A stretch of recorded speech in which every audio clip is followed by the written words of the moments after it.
Now, we could say it's like the parentified, like the child is supposed to take care of the mother's feelings, but nevertheless, it's like a dance, an unconscious dance that goes on between two people.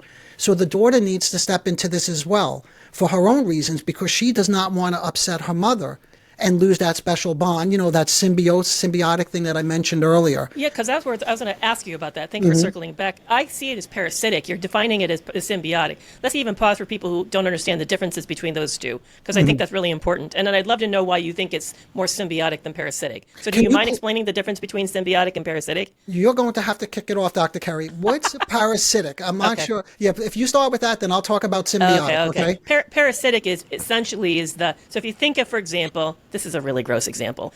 Some animal gets infested with another, like with worms, for example. I have a puppy, so I'm thinking of that because I don't want my puppy to have that problem. The worm or the entity that let's say ticks. That's an easier one to think of. The tick doesn't serve the puppy's health. There's no benefit to the puppy for having ticks. Yes. But the tick, however, though, survives off the well-being of the puppy. It's deriving sustenance from the puppy at the puppy's expense. So it's a one-way direction in the relationship. Yes. Okay. So, that's a good question. So, because symbiotic to me is both benefit. Yeah, so that's what I was thinking, because is this one way? Absolutely not. If we listen to like pop psychology, it would be seen as one way, like the mother is just extracting. That's what they say about the narcissist. The narcissist is always just extracting. But if we buy into this, what we call, again, the shared unconscious fantasy, it's a shared fantasy.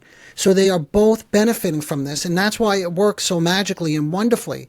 Now, if we just stay with the surface level explanation, yes, it looks like the narcissist is just the one who extracts, but for this daughter, because she herself has, remember I said earlier, we were working already on her need to people please. But people pleasing, and I know this is very controversial, and I'm sorry to say this, but that's a form of manipulation as well, because you're not putting your real authentic self in there. You're playing a role.